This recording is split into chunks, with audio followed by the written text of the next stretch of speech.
Hello student, आज का जो अपना टॉपिक है वो है चार्जिंग। लास्ट वीडियो में हमने डिस्कस किया था क्वांटाइजेशन ऑफ चार्ज से रिलेटेड जितने भी न्यूमेरिकल थे मोस्टली सभी डिस्कस कर चुके हैं। अब हम पढ़ते हैं चार्जिंग। तो चार्जिंग का मेन जो रीजन होता है वो होता है हमारे पास ट्रांसफर ऑफ इलेक्ट्रॉन्स। इलेक्ट्रॉन्स का जो ट्रांसफर होता है एक बॉडी से किसी दूसरी बॉडी पर, वो हमारा क्या होता है, चार्जिंग। जब एक बॉडी से किसी दूसरी बॉडी पे हम जब इलेक्ट्रॉन्स का ट्रांसफर करेंगे तो हमारे पास जो बॉडी होगी वो क्या हो जाएगी, चार्ज हो जाएगी। हमारे पास 3 मेथड्स हैं, हम 3 मेथड्स अप्लाई करेंगे चार्जिंग के लिए। फर्स्ट मेथड अपने पास है बाय फ्रिक्शन या बाय रबिंग भी बोल देते हैं। सेकेंड मेथड है बाय कंडक्शन। थर्ड मेथड है हमारे पास बाय इंडक्शन। बारी बारी इन मेथड्स को हम क्या करेंगे, यहाँ पे डिस्कस करेंगे। सबसे पहले जो अपना मेथड है वो है बाय फ्रिक्शन।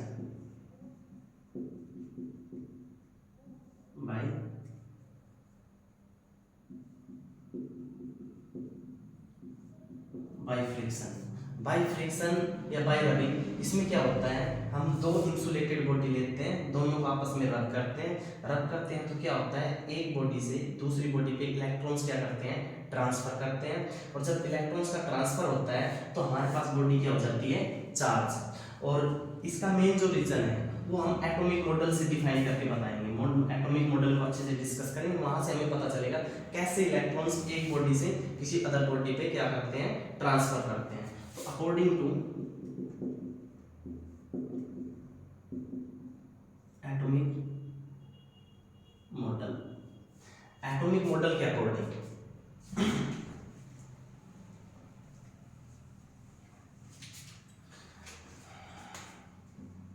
एटॉमिक मॉडल के अकॉर्डिंग क्या होता है, हमारे पास जो एटम होता है, एटम कंसिस्ट करता है पॉजिटिव सेंट्रल कोर। हमारे पास कोई एटम है, एटम का जो सेंटर होता है, सेंटर में एक हमारे पास होता है पॉजिटिव सेंट्रल कोर। ये जो हमारे पास पॉजिटिव जो सेंट्रल कोर होता है इसको हम बोलते हैं न्यूक्लियस। और न्यूक्लियस के अंदर क्या होते हैं, न्यूक्लियस के अंदर होता है प्रोटॉन्स और न्यूट्रॉन्स। जो ये इनसाइड होते हैं न्यूक्लियस के इनसाइड क्या होता है, हमारे पास प्रोटॉन्स एंड न्यूट्रॉन्स। और जो न्यूक्लियर फोर्स से क्या होते हैं, बाउंड। ये न्यूक्लियर फोर्स से बाइंड होते हैं और ये इनसाइड होते हैं किसके, न्यूक्लियस के अंदर। अभी हमारे पास क्या है, न्यूक्लियस है और इसके जो आउटर मोस्ट जो सेल होता है, ये ऑर्बिट्स जो होते हैं हमारे पास, इनमें क्या कौन प्रेजेंट होते हैं, इनमें प्रेजेंट होते हैं हमारे इलेक्ट्रॉन्स। इनमें हमारे पास क्या प्रेजेंट होते हैं, इलेक्ट्रॉन्स। और ये न्यूक्लियस के चारों तरफ रिवॉल्व करते हैं एक सर्कुलर पाथ में, एक सर्कुलर पाथ में ये क्या करते हैं, रिवॉल्व करते हैं। तो यहाँ पे जो न्यूक्लियस होता है उसके पास कौन सी फोर्स होती है, न्यूक्लियर फोर्स। और ये हमारे पास क्या है, इलेक्ट्रॉन्स। और न्यूक्लियस जो होता है वो कैसा होता है, पॉजिटिवली चार्ज होता है। तो यहाँ पे न्यूक्लियस पे पॉजिटिव चार्ज है, इलेक्ट्रॉन्स पे कैसा चार्ज है, नेगेटिव चार्ज है। तो इन दोनों के बीच में जो फोर्स होती है, न्यूक्लियस और इलेक्ट्रॉन्स के बीच में जो फोर्स होती है वो हमारी होती है इलेक्ट्रोस्टैटिक्स फोर्स। न्यूक्लियर जो फोर्स है वो न्यूक्लियस के पास है, और इलेक्ट्रॉन्स और न्यूक्लियस के बीच में जो फोर्स है वो हमारी कैसी है, इलेक्ट्रोस्टैटिक्स फोर्स है, जो वेरी लेस होती है किससे, न्यूक्लियर फोर्स से। जो इलेक्ट्रोस्टैटिक्स फोर्स होती है वो वीक फोर्स होती है किससे, न्यूक्लियर फोर्स से। तो मेन रीजन जब हम प्रैक्टिकली चेक करते हैं तो यहाँ से प्रोटॉन्स कभी भी ट्रांसफर नहीं होते, प्रोटॉन्स डज नॉट ट्रांसफर, क्योंकि जो न्यूक्लियर फोर्स है वो कैसी है, स्ट्रॉन्गेस्ट फोर्स है। तो यहाँ से प्रोटॉन्स का ट्रांसफर नहीं होगा, तो ट्रांसफर कौन करेंगे, इलेक्ट्रॉन्स। तो ट्रांसफर किसका होगा, इलेक्ट्रॉन्स का। Only electrons transfer. ठीक है, तो यहाँ से सिर्फ क्या होगा, इलेक्ट्रॉन्स का ट्रांसफर होगा। यहाँ से हमें कुछ एनर्जी देनी पड़ेगी, थर्मल एनर्जी। थर्मल एनर्जी, यहाँ से इनको थर्मल एनर्जी, हीट एनर्जी मिलेगी। जब हम इसको रब करेंगे तो यहाँ से हीट एनर्जी मिलेगी, और हीट एनर्जी मिलने पर इलेक्ट्रॉन्स यहाँ से क्या हो जाएंगे, ट्रांसफर। अब क्या होगा, इलेक्ट्रॉन्स जब हम दो बॉडीज है हमारे पास, एक ए है और एक अपने पास क्या है, बी बॉडी है। एक अपने पास ए बॉडी है और एक अपने पास बी बॉडी है। जब दोनों को हम आपस में रब करेंगे तो रब करने में क्या होगा, इस पे जो इलेक्ट्रॉन्स है वो ट्रांसफर होके किस पे चले जाएगा, बी बॉडी पे चला जाएगा। तो यहाँ से इलेक्ट्रॉन ट्रांसफर होके किस पे गया है, बी पे। तो यहाँ पे कैसा चार्ज आया है, पॉजिटिव, और यहाँ पे क्या हो गया, नेगेटिव। तो जब यहाँ से इलेक्ट्रॉन्स का जब ट्रांसफर हुआ है तो इस बॉडी का जो मास होगा, मास वो तो हो जाएगा डिक्रीज, जहां से इलेक्ट्रॉन्स ट्रांसफर हुआ है, और जहां पे इलेक्ट्रॉन्स गया है वहां पे जो मास होगा बॉडी का, वो मास क्या हो जाएगा, इंक्रीज। ठीक है, तो ये हमारे पास फर्स्ट मेथड थी बाय फ्रिक्शन मेथड। तो बाय फ्रिक्शन मेथड में क्या होता है, हम दो बॉडीज को आपस में रब करते हैं, और रब करते हैं तो वहां से इलेक्ट्रॉन्स का क्या हो जाता है, ट्रांसफर। एक एग्जांपल और भी है हमारे पास। फॉर एग्जांपल हम एक ग्लास रॉड ले लेते हैं, ग्लास रॉड, और एक हम ले लेते हैं सिल्क क्लॉथ। एक हमने ग्लास रॉड लिया है और एक हमने क्या लिया है, सिल्क क्लॉथ। तो जो ग्लास रॉड होती है उस पे जो इलेक्ट्रॉन्स होते हैं वो होते हैं लूजली बाउंड। जो इलेक्ट्रॉन्स होते हैं ग्लास रॉड पे वो होते हैं लूजली बाउंड, कंपेयर टू किसके, सिल्क क्लॉथ के। सिल्क क्लॉथ में इसके कंपैरिजन में क्या होते हैं, टाइटली बाउंड। तो अब क्या होगा, ग्लास रॉड से इलेक्ट्रॉन्स ट्रांसफर होंगे किस पे, सिल्क क्लॉथ पे। तो जब सिल्क क्लॉथ पे ट्रांसफर होंगे तो ग्लास रॉड पे कैसा चार्ज आ जाएगा, पॉजिटिव। और जब इलेक्ट्रॉन्स ट्रांसफर होकर कहाँ गए हैं, सिल्क क्लॉथ पे, तो सिल्क क्लॉथ पे कैसा आ जाएगा, नेगेटिव। अब एक चीज और, यहाँ से जितने इलेक्ट्रॉन्स का ट्रांसफर होगा, मान लो यहाँ से हमारे पास दो इलेक्ट्रॉन्स ट्रांसफर होकर दूसरी बॉडी पे गए हैं, तो यहाँ पे दो ही क्या आ जाएंगे, पॉजिटिव चार्ज, और यहाँ पे दो ही क्या हो जाएंगे, नेगेटिव चार्ज। ठीक है, तो ये हमारा क्या होता है, ट्रांसफर। ठीक है, ये हमारे पास फर्स्ट मेथड थी जिसको हम बोलते हैं बाय फ्रिक्शन मेथड। अब हमारे पास second method.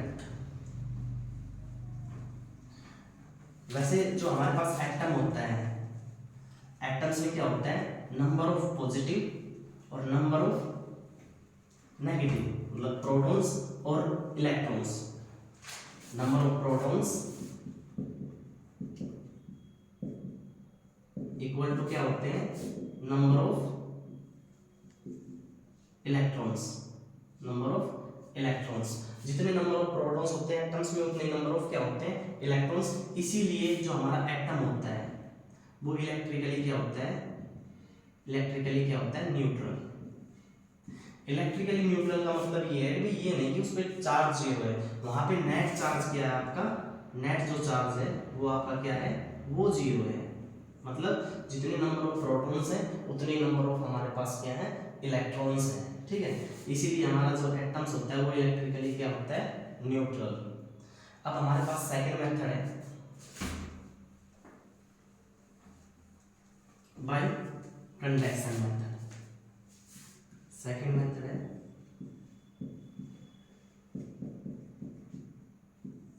Bye conduction. Bye conduction को हम डायरेक्ट मेथड भी बोलते हैं, डायरेक्ट मेथड। इसमें क्या होता है, इसमें हम दो बॉडीज लेके चलते हैं, एक हमारे पास ए बॉडी है, एक हमारे पास बी बॉडी है। ए बॉडी है वो हमारे पास कैसी है, चार्ज है, और जो बी बॉडी है वो हमारे पास कैसी है, न्यूट्रल है।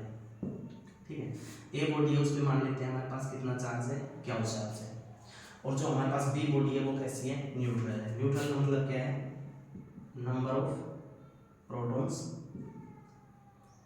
Positive equal to number of electrons. Number of protons equal to किसके है, number of protons equal to number of electrons. तो अब हम क्या करेंगे, इन दोनों बॉडीज को आपस में क्या कराएंगे, टच। जैसे इन दोनों बॉडीज को आपस में टच कराएंगे तो क्या होगा, जैसे टच कराने पर इनको अलग करेंगे, डिस्ट्रीब्यूट करेंगे, तो क्या होगा हमारे पास जो चार्ज होगा उसका इक्वली डिस्ट्रीब्यूशन हो जाएगा दोनों को टच कराने पे। मतलब यहाँ पे टोटल कितना था, क्या वो चार्ज था, ये न्यूट्रल था, तो इस पे कितना आ जाएगा, क्या वो बाई 2, इस पे कितना आ जाएगा, क्या वो बाई 2। ये तभी पॉसिबल है जब हमारे पास if body are same size same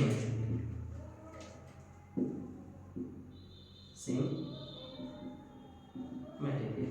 अगर हमारे पास जो बॉडी है अगर वो सेम साइज की है, साइज सेम होना चाहिए और कैसे होना चाहिए, सेम मटेरियल की होनी चाहिए, तभी हमारे पास क्या होगा, इक्वली डिस्ट्रीब्यूशन होगा। अगर मान लो डिफरेंट साइज है, डिफरेंट मटेरियल की है, तो वहाँ पे हमें ये देखना पड़ेगा कि कौन सी बॉडी ज़्यादा इलेक्ट्रॉन्स का क्या करती है, लॉस करती है, और कौन सी बॉडी इलेक्ट्रॉन्स का ज़्यादा इलेक्ट्रॉन्स का गेन करती है। फिर वहाँ पे हम देखेंगे लॉस करने की किसकी टेंडेंसी ज़्यादा है, गेन करने की टेंडेंसी किसकी ज़्यादा है, उसके बेसिस पे हम लेके चलेंगे। ये हमारे पास सेकंड मेथड थी बाय कंडक्शन मेथड। अब हमारे पास थर्ड मेथड आती है बाय, थर्ड मेथड है अपने पास by induction. By induction, by induction में क्या करते हैं हम, स्टेप टू स्टेप करेंगे इसमें। स्टेप फर्स्ट, इसमें हम एक न्यूट्रल बॉडी लेके चलेंगे। मान लो हमारे पास एक स्फीयर है जो न्यूट्रल है, एक हमने न्यूट्रल स्फीयर ले रखा है, ये अपना इंसुलेटिंग स्टैंड है, इंसुलेटिंग स्टैंड। कोई हमारे पास न्यूट्रल स्फीयर है, न्यूट्रल स्फीयर मतलब जितने नंबर ऑफ पॉजिटिव चार्ज हैं उतने नंबर ऑफ क्या है हमारे पास, नेगेटिव चार्ज है। ठीक है, जितने नंबर ऑफ पॉजिटिव चार्ज है उतने नंबर ऑफ नेगेटिव हमारे पास क्या है, चार्जेस हैं। ठीक है, तो ये हमारे पास कैसी बॉडी है, कोई भी न्यूट्रल बॉडी है, हमें इसको क्या करना है, चार्ज बाय इंडक्शन। तो इसमें क्या करना है हमें, सबसे पहले स्टेप नंबर सेकंड में, स्टेप सेकंड में इसके पास हम कोई भी एक चार्ज बॉडी को लेके आएंगे।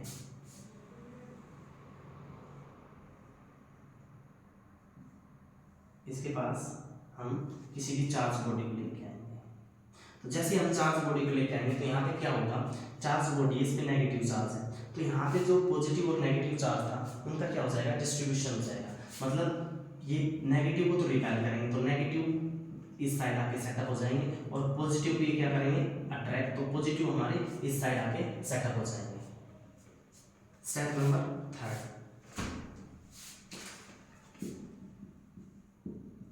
स्टेप थर्ड में क्या करना है, हमको ग्राउंडिंग करनी है, अर्थिंग करनी है।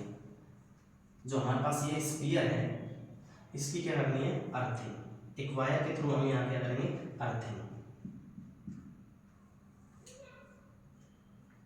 यहाँ पे क्या कर देंगे हम, अर्थिंग कर देंगे।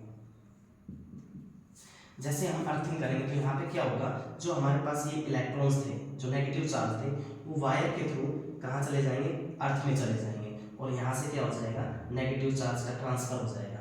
तो अब क्या करना है, अब यहाँ से हम स्टेप नंबर फोर्थ में, जो हमारा स्टेप नंबर फोर्थ रहेगा उसमें क्या करेंगे, इस अर्थिंग को यहाँ से डिस्कनेक्ट कर देंगे, और यहाँ से जो हमारे पास चार्ज जो बॉडी थी उसको भी हम हटा देंगे। तो हम देखेंगे यहाँ पे कि जो हमारा स्फीयर था वो क्या हो जाएगा, चार्ज हो जाएगा।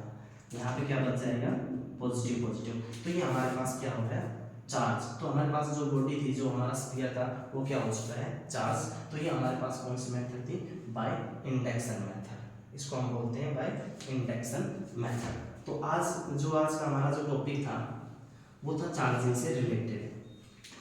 किससे रिलेटेड, चार्जिंग से रिलेटेड। तो आज हमने जो डिस्कस किया है, आज का जो अपना टॉपिक था वो था चार्जिंग से रिलेटेड, कि भाई कैसे हम बॉडी को, किसी भी बॉडी को कैसे चार्ज करते हैं, कैसे भी हम किसी बॉडी को चार्ज करते हैं। तो चार्जिंग की मेथड्स पढ़ी हैं हमने, कि भाई मेन चार्जिंग का जो कारण होता है, रीजन जो होता है वो क्या होता है, इलेक्ट्रॉन्स का ट्रांसफर। जब हम जब इलेक्ट्रॉन्स एक बॉडी से किसी दूसरी बॉडी पे ट्रांसफर करते हैं तो हमारी बॉडी क्या हो जाती है, चार्ज। तो ऐसा ही हमने जैसे लास्ट टाइम हमारा जो लास्ट जो टॉपिक था न्यूमेरिकल किए थे, उसमें थोड़ा पॉजिटिव नेगेटिव जो हमारा साइन का था न्यूमेरिकल की है, तो वहाँ पे पॉजिटिव नेगेटिव का थोड़ा सा डिस्टर्बेंस हुआ होगा, तो वहाँ पे थोड़ा सा मैं बता देता हूँ आपको कि भाई आपके पास कोई भी बॉडी है, हमारे पास मान लो एक ए बॉडी है और यहाँ पे एक अपने पास बी बॉडी है, तो सिंपल सा है। तो यहाँ से मान लो अगर इलेक्ट्रॉन्स का ट्रांसफर हुआ है, यहाँ से इलेक्ट्रॉन्स अगर उठ के यहाँ पे गए हैं, यहाँ से ट्रांसफर होके इस बॉडी पे गए हैं, तो जहाँ से इलेक्ट्रॉन्स का ट्रांसफर हुआ है वहाँ पे तो चार्ज कैसा आ जाएगा, पॉजिटिव, क्योंकि यहाँ पे क्या आ गई, वैकेंसी आ गई। तो यहाँ पे वैकेंसी आ गई तो यहाँ पे चार्ज आ गया पॉजिटिव, और यहाँ पे जब बी बॉडी पे जब इलेक्ट्रॉन्स ट्रांसफर होकर आए हैं तो यहाँ पे इलेक्ट्रॉन्स आए हैं, तो यहाँ पे क्या आ गया, नेगेटिव चार्ज। तो क्वांटाइजेशन ऑफ चार्ज जब हमने पढ़ा था तो वो हमारे पास प्लस माइनस एन पी, ठीक है। तो यहाँ पे प्लस भी ले सकते हैं और माइनस भी ले सकते हैं। तो ये क्वांटाइजेशन ऑफ चार्ज जब हमने न्यूमेरिकल किए थे तो वहाँ पे थोड़ा बहुत कंफ्यूजन हुआ होगा। तो मेन रीजन यही है कि भाई जब इलेक्ट्रॉन्स ट्रांसफर करते हैं एक बॉडी से किसी दूसरी बॉडी पे, थोड़ा ये भी याद रखना है कि हमें जब इलेक्ट्रॉन्स का ट्रांसफर होता है तो ऑलवेज ट्रांसफर तो हमेशा क्या करेंगे, इलेक्ट्रॉन्स ही करेंगे, प्रोटॉन्स का तो कभी ट्रांसफर होगा ही नहीं, क्योंकि जो प्रोटॉन्स होते हैं हमारे पास वो न्यूक्लियस के अंदर होते हैं, और न्यूक्लियस जो फोर्स होती है वो इलेक्ट्रोस्टैटिक्स जो हमारे पास फोर्स होगी न्यूक्लियस और इलेक्ट्रॉन्स के बीच में जो फोर्स होगी वो वीकेस्ट फोर्स होती है न्यूक्लियस से। तो न्यूक्लियस से तो प्रोटॉन्स निकालना इम्पॉसिबल है, तो यहाँ से क्या होंगे, इलेक्ट्रॉन्स का क्या होगा, ट्रांसफर हो जाएगा। तो आज हमारे पास, आज हमने जो पढ़ाया है, जो आज का जो हमारा टॉपिक था वो था चार्जिंग से रिलेटेड। तो आज हमारे पास चार्जिंग से रिलेटेड जो कंप्लीट 3 मेथड्स थी हमने वो कंप्लीट डिस्कस कर लिए। दूसरा हमने चार्ज पढ़ लिया है, चार्ज से रिलेटेड हमने उसकी प्रॉपर्टीज पढ़ ली हैं, उसकी यूनिट्स वगैरह, उसके सिंबल्स वगैरह, और आज हमने क्वांटाइजेशन ऑफ चार्ज पे न्यूमेरिकल भी डिस्कस कर लिए हैं, और आज हमारा जो टॉपिक था चार्जिंग मेथड वो भी कंप्लीट हो चुका है। अब जो नेक्स्ट जो हमारा वीडियो आएगा वो आएगा कूलम्स लॉ, और कूलम्स लॉ से रिलेटेड न्यूमेरिकल्स भी डिस्कस करने हैं जो वेरी इंपॉर्टेंट है। तो आज का अपना टॉपिक यहीं खत्म होता है और आज की वीडियो हमारी यहीं पे खत्म